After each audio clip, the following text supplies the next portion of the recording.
Good evening, everyone. Welcome to the channel. Before I begin, here are my disclaimers. Today I am going to give you an update about TIAN AN interim report. TIAN AN China Investments Company Limited offers a diverse range of businesses and services across various sectors.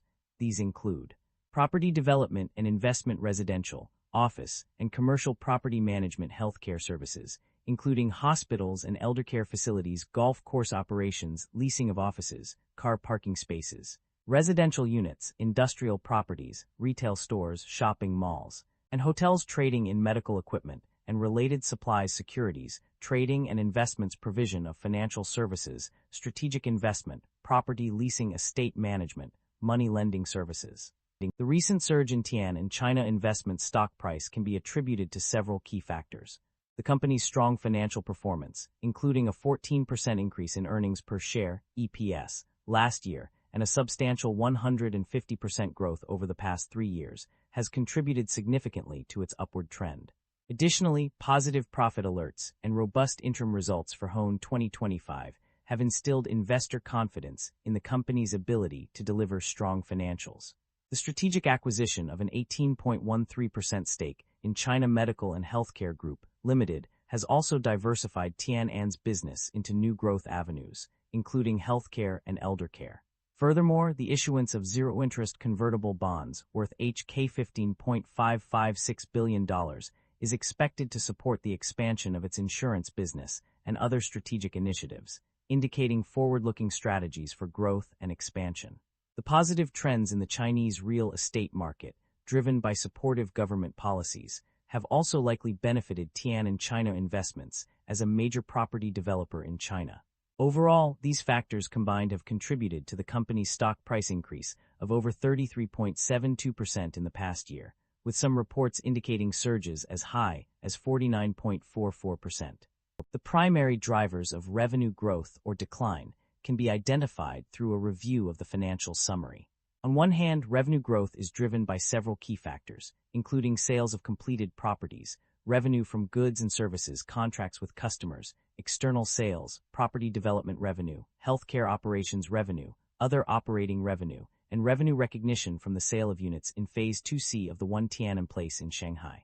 On the other hand, revenue decline is primarily attributed to a significant decrease in total attributable registered sales by 51% and a 3% drop in rental income compared to the same period in 2024.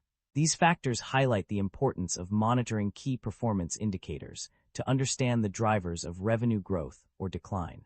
The company's financial performance indicates a strong ability to generate cash from its core operations. With an operating cash inflow of HK $415,501, the company is able to cover its expenses and invest in growth initiatives without relying on external financing. This positive operating cash flow is a key indicator of a company's financial health, suggesting that it has a stable and sustainable business model. The company's financial performance has shown some fluctuations in its debt level and interest expenses over the past year. While total borrowings decreased by approximately HK $403 million, indicating a reduction in debt level, there is no significant change to report. However, interest expenses have seen a substantial decrease of 99% from 2024 to 2025, suggesting a notable improvement in this area. The company's financial performance reveals a mixed picture across its various segments. On the positive side, property development emerged as a strong performer, generating a significant profit of HK $417,593. The healthcare operations also showed resilience, with a segment profit of HK $2,583. In contrast, the property investment segment struggled, incurring losses of HK $190,218 and HK $5,605 on 2 separate occasions. Furthermore, the health and medical segment also underperformed, recording a loss of HK $5,870. These results indicate that the company needs to focus on improving its performance in these segments to achieve overall financial stability.